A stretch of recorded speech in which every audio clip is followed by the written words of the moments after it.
today. Okay, so today we are talking about showing houses, and I'm not gonna yell so everybody can hear me. Some of this, I looked at everybody's questionnaires, and some of this might feel like it is a little basic if you've been out showing and such. So hang with me. I don't know if you've ever taken a class in college before or have gone to something, an info session or some kind of a thing, and you take like one or two little nuggets. So my apologies to those of you that have been out showing a lot in our experience, but hopefully there'll be some value for you. So let's start with kind of going over how, I'll start a little bit with process because I think that that's important. I'm going to teach you a lot of the little systems and things that I did that helped keep me calm when I was out showing. One of the first things is we talked last time about running those reports, and I liked using that full agent report, and I liked having one in my hands for each house. So I basically would print them all off and then put them in order of where I was going. And the reason being is as you approach the first house, as you approach a house, you're walking up to the front door, your clients may very well start asking you questions and they don't necessarily remember. And I often would give them their own packet and somehow that packet would get left in the car. And then as we're walking up to the door, how many bedrooms is this one again? What's the price? How long has it been on the market? Kind of a thing, right? And it was always helpful. I know a lot of you guys like your phones and you do you, but it was always helpful for me to have a paper thing that as I'm walking up and I'm trying to take in and, oh, look, we got a little wood rod up here. Yep, it's been on the market for 3 days. Original list price was $275. So they've dropped it to, $270, kind of a thing. But it was easier for me to have something paper in my hands that wasn't going to fail me and that I'm not trying to use my phone to open the door and gather this information. So that's why I would use that one full print page, and I was used to knowing where to go look for the information. Yes, this one has a finished basement, kind of a thing. So that would be kind of a prep work there. I will tell you and show you what I used for how this is gonna be a great angle with the camera. Okay, so the way I went about scheduling, we talked about this a little bit the other day. I would put all of the houses I was showing into a cart for that buyer. We talked a little bit about carts. I'm going to show you right now what I am talking about there. You guys, look at me. I am really, really, really smart. Here we go. Okay, so we can go and put, let's say we're going to show this property, we're going to show this property, and then we're going to show one other property. And so I'm going to select all three by selecting in the upper left, and I'm going to pop it into a cart for that buyer, okay? So we'll say a new cart, and I'm going to say Smith is my buyer, and today is Thursday. These are Thursday showings. You can create as many carts as you want for a contact, and I did send an email to all of you with that training link to that video and kind of a step-by-step on how to use carts. So we're going to hit save and say add to. I already did it for, so it has 3 in this cart. I'll open up that cart, and then that's what I'm going to use for scheduling. The nice thing about having all of them in the cart is I can go right here, select all. Let me know if I'm going too fast, guys. But I can select all, and I can do my report from right here and go and print my one-page print, full print, and then the client full right there, and they're all together. Does that make sense? And then I reorder them once I print them out. And then I can also go in here, and I know Candace shared that she likes to do this in showing time. So you can use showing time to get your directions and put them in order if you'd like to. It's your preference. I, in the past, have used MLS to do it because then I could kind of know if I needed to eliminate anything or not, and it was just a preference. So there's more than one way to do things, but I would then, with the 3 of them selected, hit directions. And I'm standing in the middle of this. Can you guys see okay? I see people like looking around me, so I'm gonna try to get out of the way. Okay, so are you guys all familiar? Raise your hand if you've seen this before, if you've gotten in before and done directions this way. No. Okay, well, I'm gonna take it down to the basics and just really say, let's put some thought into how we're setting up ourselves for success. One thing I would say when you bring up your map of the 3 houses you're going to show this client, don't be surprised if there's going to be a time where somebody's going to have you driving all over Kansas City to show them homes. And you're like, can you make up your mind? Do you want to live all the way down almost to Arkansas, or are you going to live closer, you know what, right? But you're going to be all over town. So I want to point out a couple different things. A, your starting point. This is how it automatically brings it up. It does not mean this is the way, the order that you need to put it in. And when you're selecting your starting point, there's a couple things that'll go into that. One thing is if you're meeting your client today, Thursday, to show them properties at 5:15, and they've shared with you that they can meet you at 5:15, but they're coming from work and they work in South Overland Park, it's probably in your best interest to start in South Overland Park closer to where they are, right, that day, if that makes sense. Is that so that they're not driving all the way up to start up north, so that you can finish back closer to where their work was.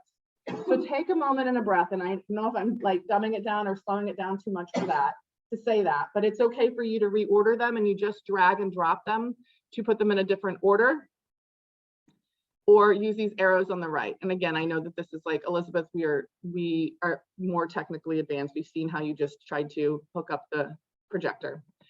So you can reorder those, and then down here, if you hit directions, it's going to put the directions for you in that order. Couple of things here too. It is completely acceptable for you as an agent to base the order of the showings around what your schedule is. So regardless of if your client lives or works or whatever in South Overland Park, if you have a personal engagement to get to, if you have another client that you're going to be going and showing, and so it makes more sense for you to start up north because you've got another showing tonight down south, do that. And it's okay too to say, I want to be closer to home, so I make home in time for dinner. And I don't care if they have to leave work a little bit earlier to meet me up north so that I can be close to home when we're done. That's okay. And it's important as an agent that you're protecting your time and you're putting those things, thinking about those things as well. But there's definitely a little bit of rhyme and reason to why you're doing that. The other thing I like about using MLS, and I'm not sure, and Candace, you can unmute yourself or anyone else that's aware that uses showing time, is it tells you here, guys, what your drive time is between the different appointments. Okay. The other thing I like is I've got it in order here. I can say print. And again, I'm like an old lady, 100%. I'll be like a real old lady come Monday. But no, I'm just kidding. I'm just kidding. I shouldn't say that because 40 is young. You can print it to PDF. And I'm going to go to my other thing here. So this is where I'm showing you on my handouts here how to move them around, which we just talked about. And then you're going to print it to PDF. And this is an important part. And again, this is just a little way that I created a crutch for myself so that when I'm out showing, I can remain calm. And so in doing so, I would print that out. And again, it's showing you exactly how much time there is between the different showings, right? So I know that like on the example we just had, there was 33 minutes between those two houses. But basically my process here is that I would then go onto the map and I would either handwrite or I'd go on the computer sometimes when I got real fancy and just type it. But the way that this is working is the 11:15 to 12:15 is the appointment time I requested. I understand some people don't give you a full hour these days. So it might say 11:15 to 11:45. Okay, but that's my approved window, right? That little in parentheses, the 11:20 there is what time I'm predicting I will actually be at that property if we are consistently spending about 15-20 minutes at each property. So as you can see, 11:20, 11:40, noon. It was my way of planning out those showings to be able to make sure I had enough time in my showing window. If there was ever a time that I had more, like it was a 33-minute gap, then I knew I needed to give myself more for the next one. Does that make sense? More time for the next one. Any questions when it comes to that? I know that sounds silly. You don't know how long people are going to take. And now you have a little more breathing room than we did before. I would say most of the time, clients can make it through a house if you keep them with some social cues in 15 to 20 minutes per house, if they're close together. Now, if you're going out for the first time with clients, you will have those buyers that will walk into a property and be like, this one ain't it, and then walk back out. So you need to be a little bit prepared that they might go faster than that 15, 20 minutes the first time you're out. You also need to be prepared for those people that want to look at every darn inch of it. And if it's your first time out with them and you don't know that, you're building rapport, and you want to let them know, I'm not going to rush you through the houses, right? Because how bad would that be that you're going out maybe for the first time or so, and you're going to show them a couple houses before you get that buyer's agency, right? And you're going to do as everyone's supposed to do. I can't tell you anything about what you should offer or what's going on here, but you don't want to be going, come on, Jason, let's go. Like, come on. Okay, are you ready? Let's move to the next house. If Jason is really wanting to try to like take in, like, I've never looked at a house before, I'm super overwhelmed. So be prepared on those first showings to give yourself a little wiggle room. And that's where it was really helpful to have where I knew what my window was, right? I would also say that it was really helpful because there's times where you show someone 20 properties and then this is the one that they're like, okay, I'm ready to like go on, right? Or, hey, do you care for my dad? My dad just got off work. Can you swing by and take a look at it with us? Well, shoot, I got my map all planned out. No, Jason, no. We're gonna be late for the next one, like, you know, kind of a thing. But as an agent, and those of you that have shown, no, there's times that stuff comes up and you need to be a little bit agile and able to make adjustments on the fly.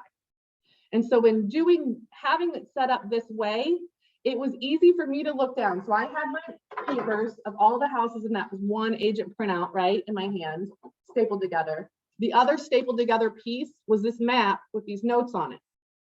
So in a matter of a glance, I could look down and go, oh yeah, Jason, no problem. Your dad can swing by. Sounds good. Especially if they're gonna make a freaking offer, right? No, but I would know that because I knew that the next one was a vacant property. And let me explain to you how I knew that. Or I knew that I had until 1 o'clock in my window and it was only 12:30. And so we were kind of, you know, a little bit behind schedule, but not as much as I like thought we were. Instead of getting on, I mean, does that make sense, guys? I know it sounds silly, but instead of you being out and be fumbling with your phone to try to figure out what's my appointment time, do I need to reschedule it?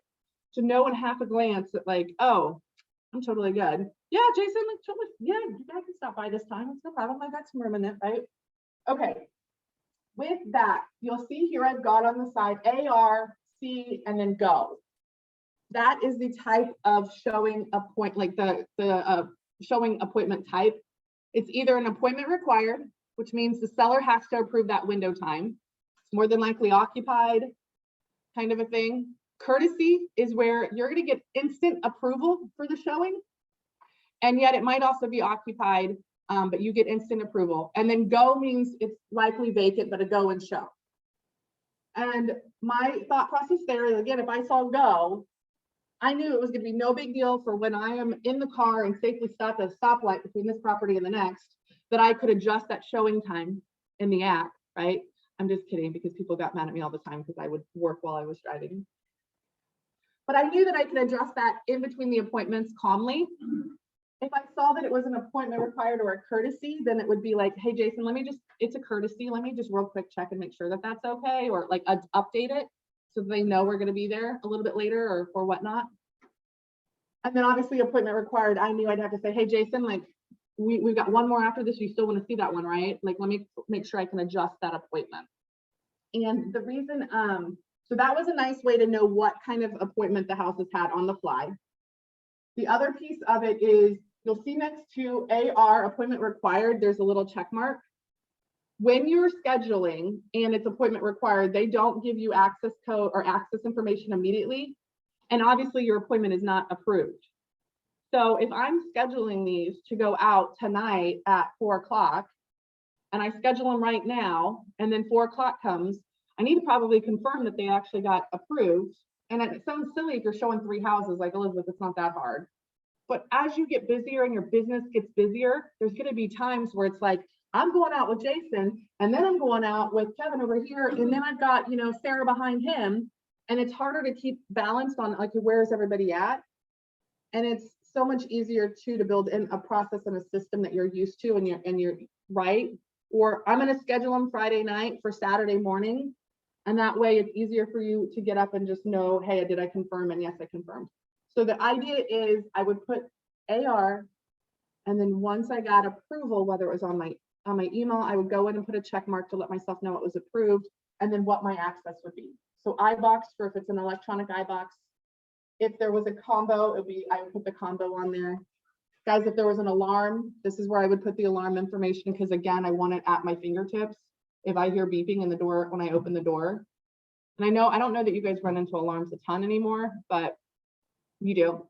Yeah, and that's a fun game, right? You want that stuff at your fingertips. You don't want to be fumbling in your phone of like, oh shoot, I forgot this is the one that had the alarm. Hold on. Because you will, the cops do show up or the alarm's going off and it really puts a sour taste in your mouth. When they're like, oh, my ears, it's freezing. Let's stand outside while we wait for you to figure out how to turn it off. Okay, any questions on that? Okay. And guys, I'm late. Okay, we went through a types of showing requests and then showing appointments. I want to show you, you guys have all scheduled from Matrix before, correct or no? There's two different ways to go in and schedule a showing. I do enjoy using the carts because it allows me to just all 3 that I'm showing or all 6 that I'm showing. I can come in here and I can say on each one, there should be a hyperlink. Do you guys see here where I'm highlighting that hyperlink underneath the photo that says schedule a showing? You're able then to click schedule a showing. You're able to go down to the bottom. You gotta love when I'm using, here we go. And you can either say schedule a single showing or add to a showing cart. I'm gonna say add to a showing cart today. And then, what did we say his name was, Jason? Okay. And then you're able to go back to the MLS and add more. Just making it really fun. I've got it so zoomed in that it's making it super fun to find all the different pieces. Okay. If you go back to, is everyone following me? I know it's kind of a fun Thursday. You can then go to the next one in MLS. Here we go, buddy. Work with me. And hit schedule a showing and add that one. Add to showing cart. Excuse me. And then go back to the MLS and click back to the MLS. Does that make sense? And add your next one. You can also just add a single one. I would say that that's usually what I would do is figure out my map and my schedule and then go add the ones I need to add. Are we following? I'm getting some fun looks. Any questions there? Anyone in here showing that is said that, is there anything different that you would? Well, what happens once you've added them to the showing cart? Are you going to show that next? Like, how do you Yes, ma'am. time once you're in a cart? Because I've only done a single showing.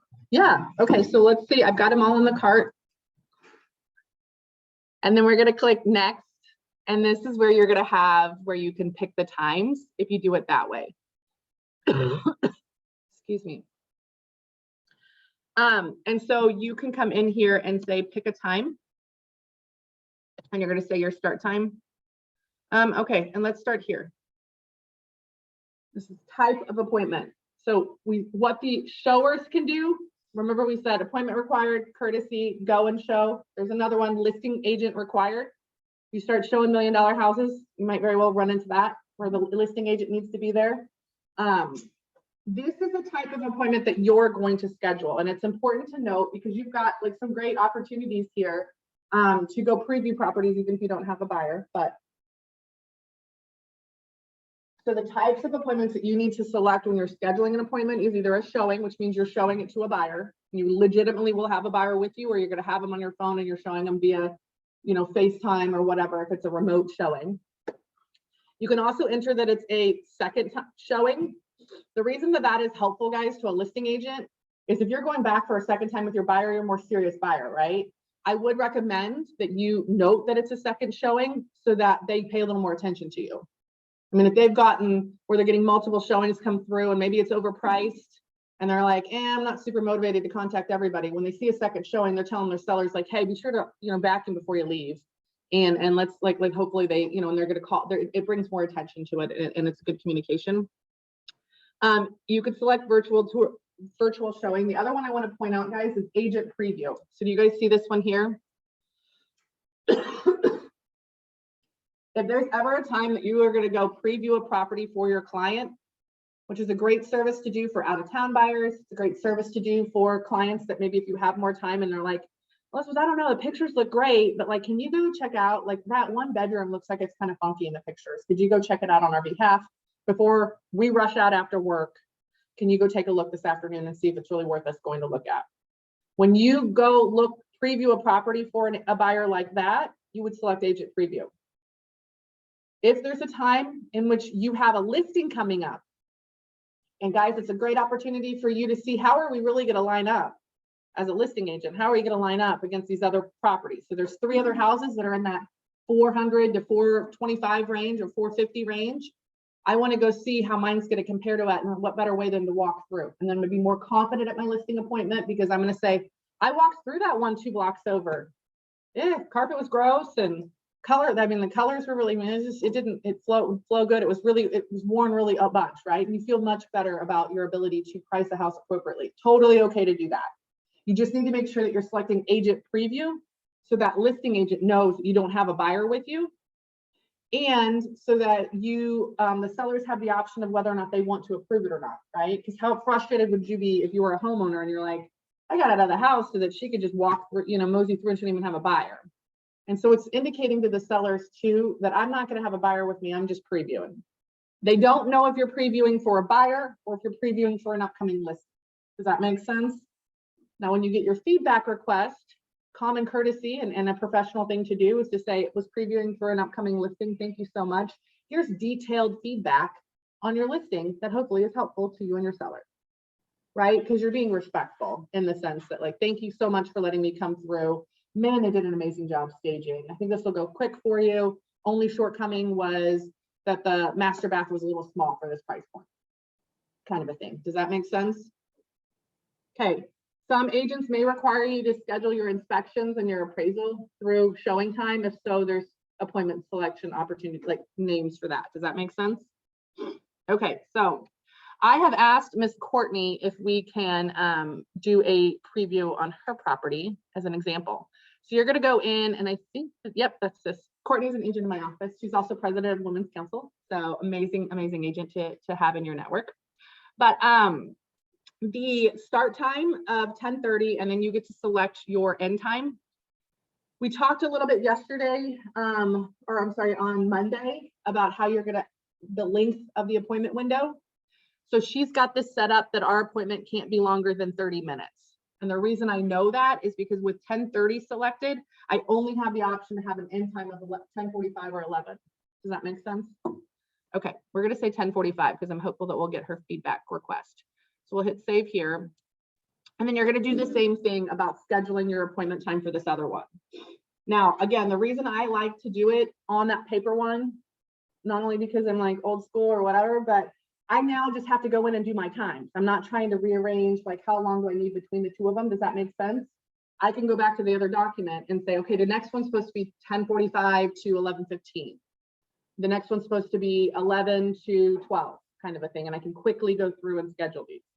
Is my reason for it. But so here you would do the same thing, select your type of appointment. I'm not going to do that to Andrea because I did not ask permission to schedule something on hers as a preview when I'm not actually going to go and walk through it. I know that one's occupied too.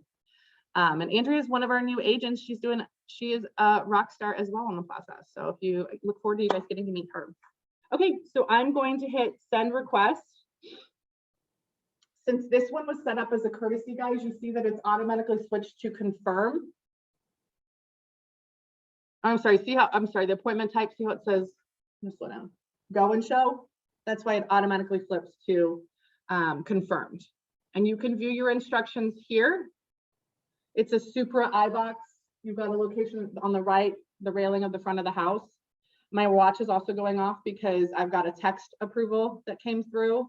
And then you're going to get an email more than likely, depending on how you have your settings set up as well. Okay, so here is where I would just on my sheet have gone in and put go and then iBox underneath. Any other questions there? I can show you, it looks a little different. And so Courtney is a great gal. I'm sure she won't mind if I show you and set up a second one. You can just tell her client, that's my team leader, she's crazy. They're like, oh, you Sadie, I've heard of her. Okay, so the other is if you're just scheduling one, it's gonna look a little different. So let me show you. You're gonna hit schedule a single showing. The other thing I want to show you about this is, as much as we like stalking other agents, whether it be on social media or in the MLS and your friends and family, it's also sometimes kind of fun to go in and stalk a house. Okay, and then what I mean by that is you're going to make an offer on a property. It's been on that market for 6 days, right? And the agent's going to say, oh yeah, thanks so much for the offer. And like, okay, we'll get back to you. And then like clock's ticking and you're like, why are they not responding to me? Sometimes I would go in and stalk the property because you can sign in. If you go and look like you're going to do a single showing, you can see if they have other appointments scheduled. And a lot of times I'm like, that's why Betsy isn't replying to me, because she's got 3 more showings and she's trying to see if they're interested or not, or kind of a thing, right? And it's a way to kind of, it sounds silly, but you guys are become psychotic at some point too, when it's like the 19th offer you've written for someone and you're like, why is Betsy not replying to me? I just want to teach you ways to feed your, your psychotic needs, I guess, right? But it's a neat way, it's a way to go in and see when there's others. So we see that like that is our confirmed appointment. If it wasn't my appointment, it would just be blacked out. Does that make sense?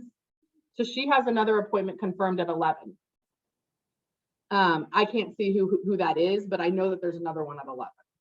And like if there was other ones scheduled, I'd see that there was one at 2 from this window to this one, and then she's got a couple in the morning. I could see that.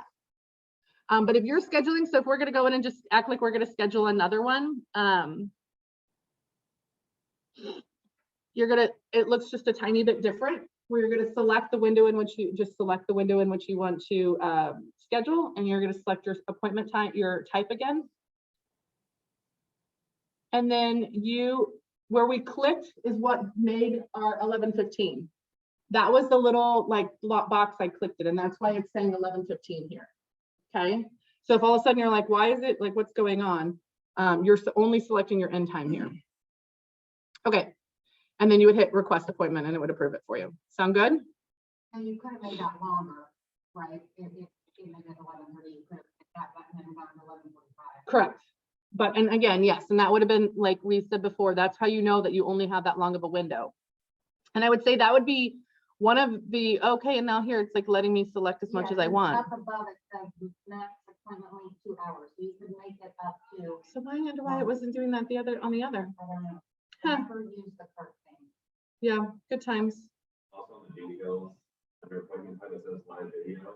Would that be for you showing a live video, or they're going to take their video for you? Yes, and I think this came through when COVID hit, where we were required when it first hit to be able to provide a video in order to keep it active in the MLS. Because you had to be able to either let someone in or provide them with a live video. Okay. But the only thing I didn't understand on the part one was because it gave that box of what time do you want, but you couldn't tell where other things were. Okay, maybe I just. No, agreed, right? Like you couldn't tell where other people were necessarily.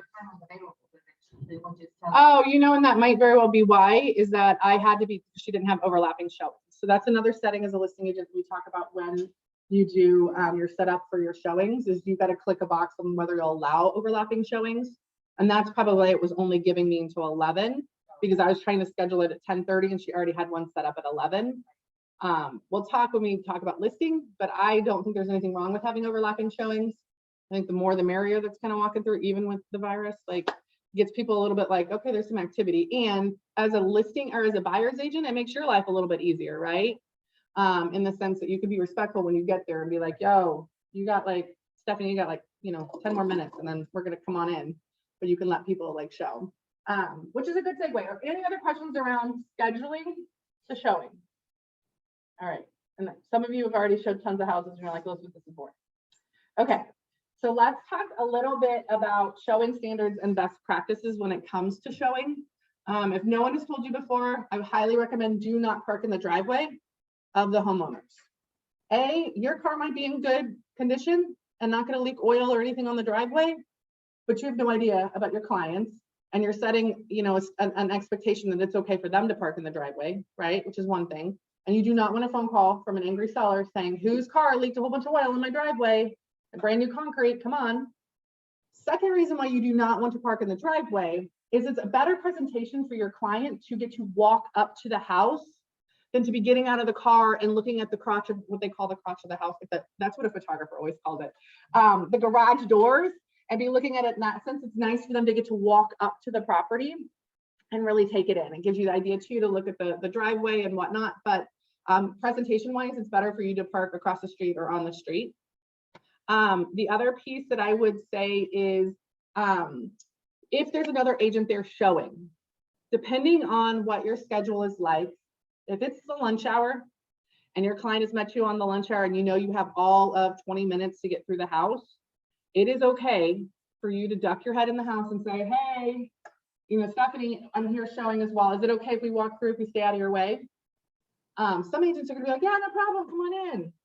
There are some agents that'll be like, no, like I had it scheduled until such and such time, do not come in.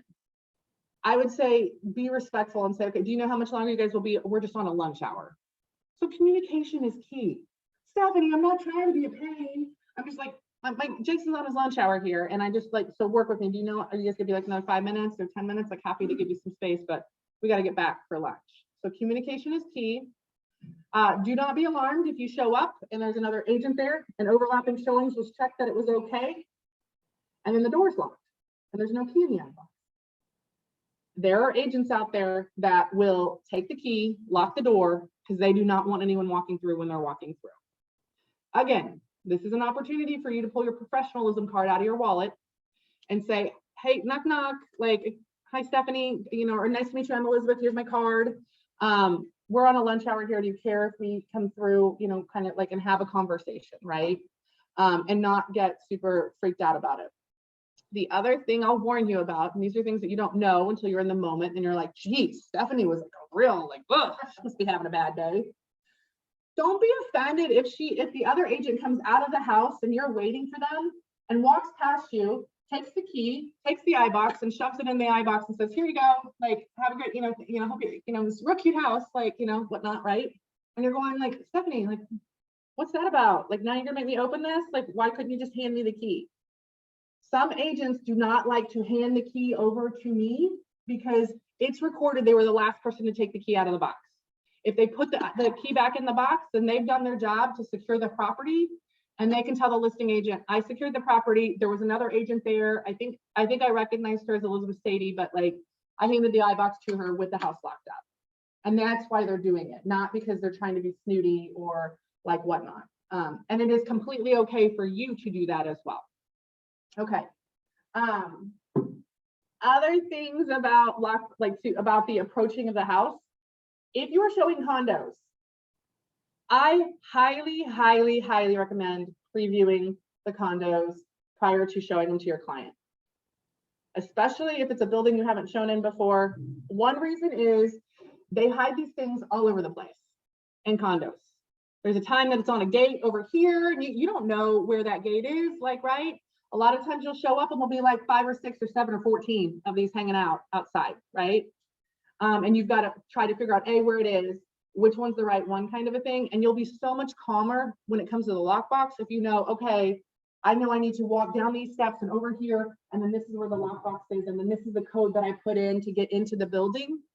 Versus you've got clients there and you're already sweating it because you're like, dude, this is a condo. I've never shown a condo before. I don't really know a lot about condos. I'm already like very anxious to know where you're going. It also gives you the ability to find out where the different amenities are. So when they say, where's the pool? What's the workout facility look like? Where's the parking? But you're like, cool, let's go see the unit. And then I'll take you down and show you the parking. And there is storage for this building. I can show you where that is in the building. And you're going to feel much more confident and comfortable. So well worth taking the time to go preview a condo ahead of time so that you know what you're looking at. And just so you know where these guys are. On that note, most of the time, you're going to be pretty good about getting the key back into the lockbox when you're showing single family. Some people don't like to, I lock it in the front door all the time. I mean, depending on where you are and how safe you feel, it is possible even if to slip it in, to keep it on you until you're ready to lock the door up again. But most of the time, you're pretty good about getting it back in when you're a single family because you come out the door, you've got to lock the door, and then the lockbox is right there, and you're like, okay, I put it back in. Condos are a little bit of a different story. A lot of times there might be more than one unit listed for sale in a building. And so you're going to have a fob that might ring you into the building or get you up and down the elevator or to the amenities.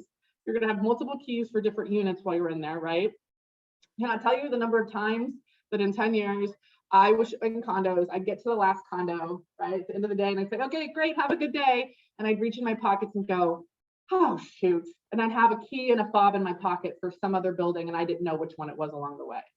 So just know, like, it is like a pain, and or to like try to like be aware when you're showing condos, make sure you're getting back in the lockbox. Also, there's times in single family people steal lockbox or keys out of your lockbox as a listing agent, and it's a fun game to figure out who took the key. Only other thing on keys, when you list a property, make sure you've got a spare, your seller has a spare.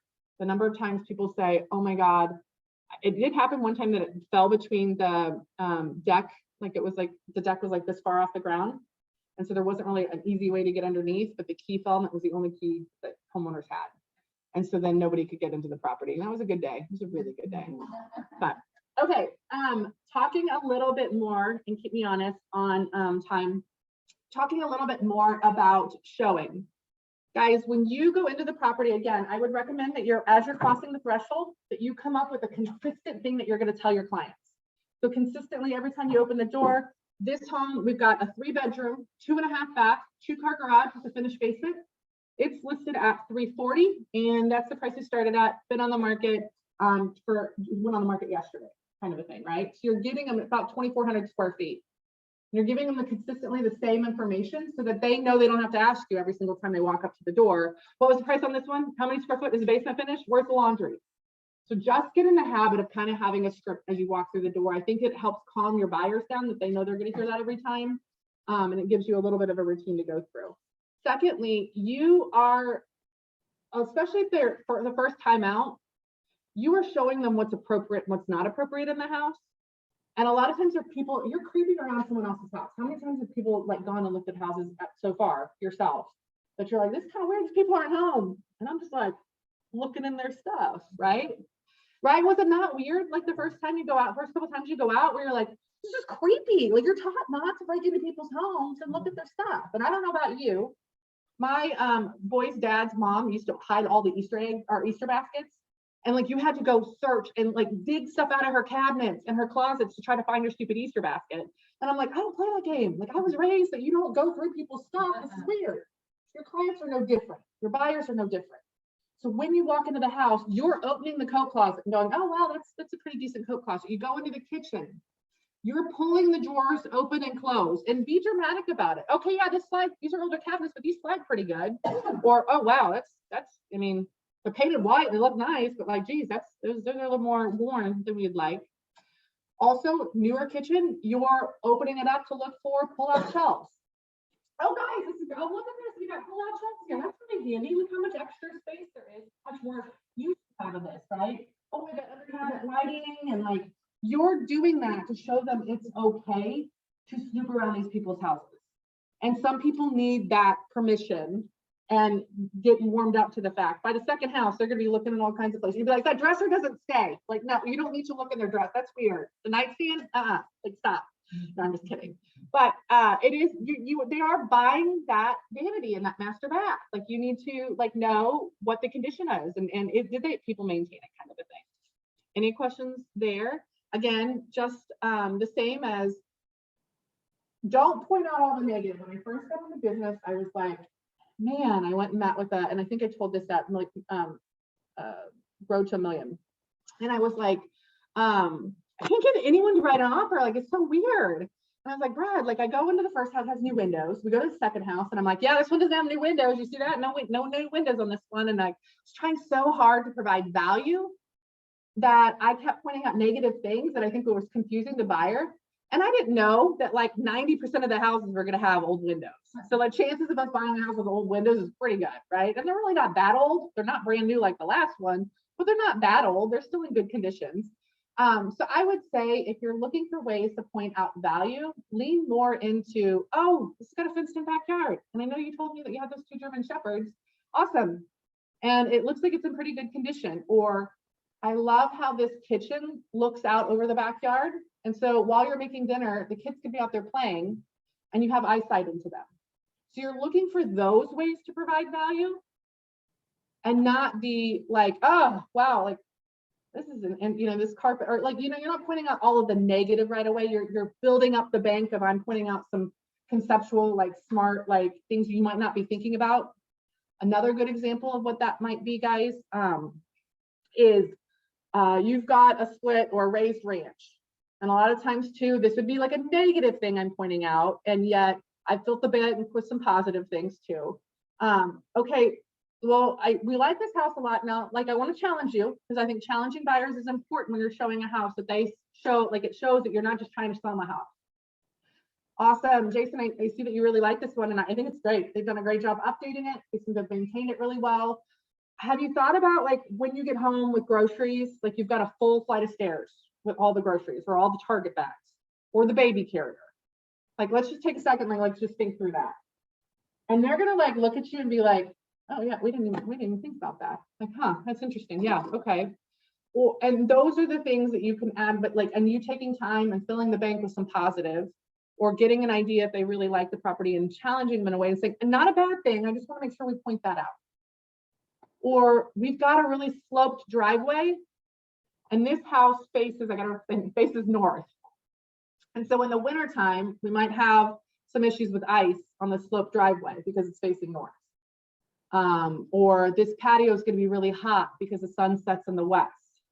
I mean, those are ways that you're providing value as they're rushing around the house and going, ooh, I love the paint colors and the quartz that they put in the kitchen. You're walking through the home and maybe looking at some of those things that you can kind of challenge and push back and say, have you thought about this? Is this going to be a big deal? And then when it's super hot on their patio every single night, every day that they live there, they'll be like, well, you know, Elizabeth pointed that out and we said we were okay with it. So I guess she did her job. Any questions there? Anything else anyone would want to add when it comes to showing? I guess I could stop sharing here. Good morning, Elizabeth. Okay. Oh, yes. One of my big things is just, I do is just understand that, you know, someone's going to look at this house, possibly want it, and so, you know, what do you want now? The things I go over first is, hey, I tell them the price, no, okay, so this is it. I don't necessarily go through that and ask. I already know, and I tell them, just go look, go check out the basement and stuff. But I go through and I tell them, like, is the fridge staying, the washer, dryer, all that stuff. I go through, so this is what's staying. And if the fridge isn't staying, I tell them, like, hey, so the fridge isn't there. Imagine it's not there. And then the other one I like to, my main things is, you know, if you're moving into a house, you want to know how old the roof is, the hot water heat, like preventative things, so they know, well, if this house is 100 years old, but it's got, I don't know, 5-year-old water heater, okay, it's not that bad. But if it's got a 35-year-old water heater, well, if you guys are interested, you may want to get home warranty. Yeah, you may want to get a warranty on it just in case. So that's just what I was saying. So, and I would, and I think that's great. And I think those are good things to have top of mind. And as you get to know your clients, if they're fast people, like in deciding, just don't overwhelm them a whole lot too, especially if it's the first time out. Now, if you've seen a gazillion houses and they're pretty good at being like, yeah, this floor plan works and it's going to check the boxes well enough that we could put our offer in with the other 27, then yes, like roof's 7 years old and the HVAC, and where you're going to find that information is on the seller's disclosure. So do you print out seller's disclosure? I don't, and thank you for asking. That was what I was going to say. The other beauty of putting all of the showings in a cart, guys, and I did as an early on in my career, my first year in my career, I got an iPad. I think it was one of the first iPads ever because I'm that ancient. Now, and I had my iPad with me, and the reason, and I paid for the extra data on it, is that I would have the cart and then I didn't have to have them all printed out, right? That way, if they're vibing on it, I would be able to quickly go into the cart for that agent and I have it already pulled up on my iPad. And then I could just click in the cart on the, like, oh, Courtney, you don't have your supplements on here. See how there's not any view documents? Then I could quickly pull up view documents and then look at the seller's disclosure. Oh, so you guys were here again. I love it. And then you can see that they've lived here for 7 years, but the roof is unknown. And you're able to quickly go through. This is where they've got HVAC listed. So if they had ages on that, you would know what that was there. And then, as Ryan had mentioned before, the place that you're going to go and be able to see what's staying. And this is good to touch on when it comes to showing. Is there in the seller's disclosure, this page is supposed to be filled out with every single line on whether or not it is operating, staying. If it is not staying, NS for not staying, or if it's EX, it means that they're leaving it, but they're not going to make repairs to it if there's anything wrong with it during inspections. So it's a good place to go and look and say, okay, so the refrigerator is operating and staying, it's the one in the kitchen. And go ahead. You also don't send this to your buyers before you show. It honestly depends on the client. And I think your client's going to tell you pretty quickly if they want to see it. Some people are going to be like, let's see if we like it before or not. And like, I browse it. I mean, I think most agents would, if they have the time, are going to browse it to say, oh no, this one's got a bunch of foundation work. And I know that you told me you're not going to deal with a single crack in a house. So let's just not go look at it, kind of a thing. I got one last. Yeah, go for it. If we see that the house is a fireplace, find out about the fireplace. If it's a fireplace, they will ask. Every time. The Ask. house, if it's working, is it gas? Is it, when's the last time it was serviced? And all that should be in the, if it's not culpable, it's me. Interesting. See, and I am in Brookside. I live and operate in Brookside, and they're always excluded because they're old and it's very rough. Yes, Sandy. This is just from working with investors the past few months. Working with investors, be mindful when you go back to like regular people buying a house, That's a good point. you deal with them totally different. And then with investors, I don't tell them to do it. They need to like their wife wants to look, it's fine. I'm looking over the outside and I'm going straight to the basement. Yeah. And, foundation's screwed up, it's gonna take some more for out of that. You can't do that with your average person, you'll get all freaked out about it. And, or it is like, I know it sounds silly, but it is a case by case. Like you will have those clients that aren't going to do a single crack in the basement, and they will immediately go to the basement before they look at the rest of the house. And you're going to be grateful for that, instead of them moseying around upstairs and wasting 25 minutes of your life and then going to the basement and saying, oh, there's a crack, I don't want to buy this one. You will also have those clients that will walk around upstairs and say, God, I absolutely hate this house. There's no way I would ever live here being this close to the highway. Well, let's go check out the basement before we go. It is completely okay with you too, for you too. At some point to be like, really, Jason, we gotta go to the basement? Like I got places to be and things to do. And like, but you'll have those people that will frustrate you, and it is okay for you to say, hey, like, can we get moving? At the next appointment, we need to get moving. On that note, and I would say it's a great point, Andy, every client's going to be different. So even if it's just a regular like consumer that's buying resale, you need to mirror and match them, right? Like we talked about this in bold yesterday when you're having a conversation or what, but you've got to mirror and match them. If they are going to go slower through a property, they may need more help picturing their furniture in there. There's a lot of times, and I hate to pick on single dudes, but there's sometimes that they're like, I don't know, like I got college from college and I have no idea where I put my office or how I would set it up. And I've coached an agent in my office recently on this, where I'm like, you need to slow, she's got a great design eye.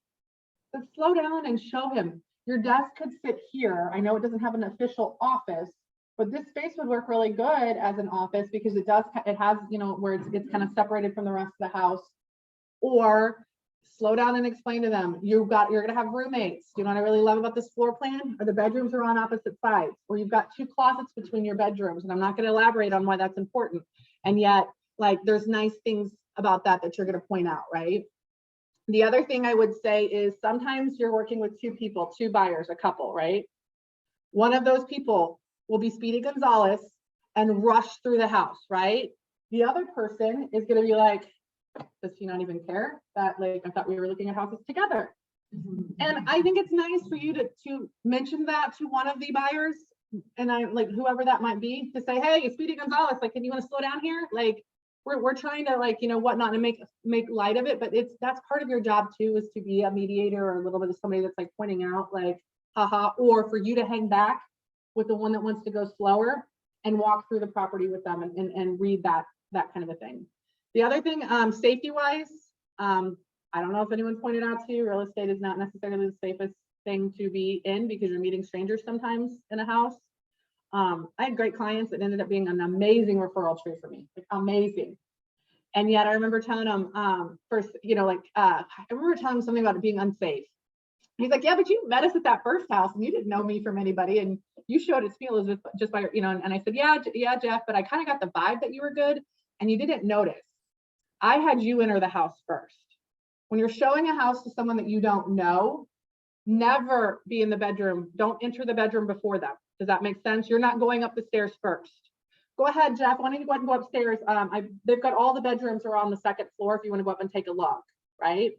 And then, yes, Jeff goes into the bedroom and sees. You're not going into the bedroom where you're blocked from your exit. Does that make sense? I'm going to take a quick second to like speak on that.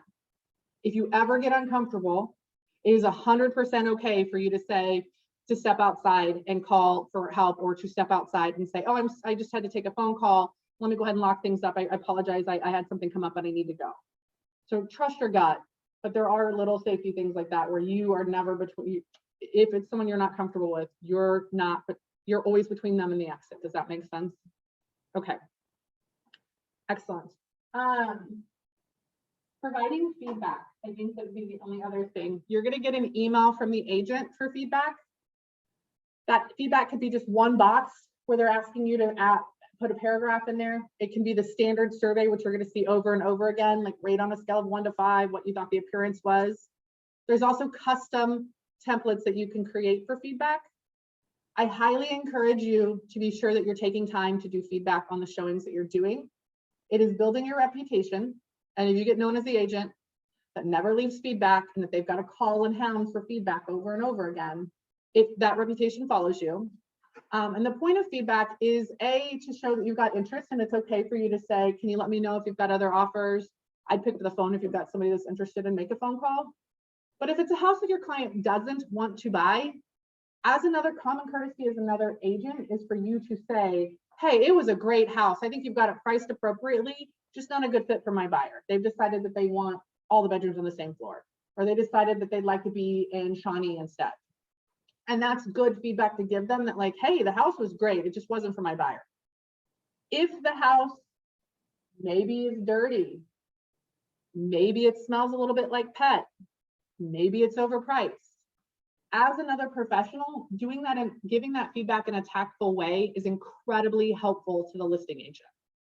So taking the time to, again, when we're giving our feedback, we're going to lift the seller up. Super cute curb appeal. Absolutely love the new exterior paint that they picked out. Large bedrooms, great, wonderful. There was a pretty strong pet odor though, and I think that might, you know, that I did notice, just kind of a thing, right? But you're lifting them up so that you can like give them, when you're doing your feedback, it is kind to say some nice things and then hit them with the like, your house smells like, you know, cat, or the carpet was a little bit more worn.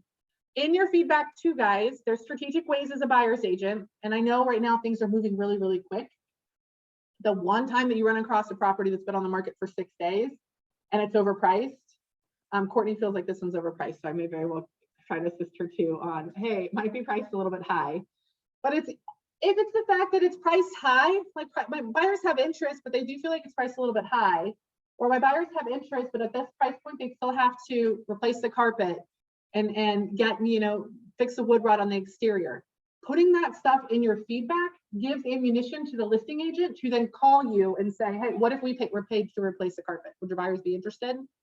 And as a buyer's agent, you should already be doing that, to pick up the phone and say, hey, Courtney, if they put in would they put in new carpet? Because I could get my people to write, they would put in the carpet for us, kind of a thing. Does that make sense? You like my fake phone?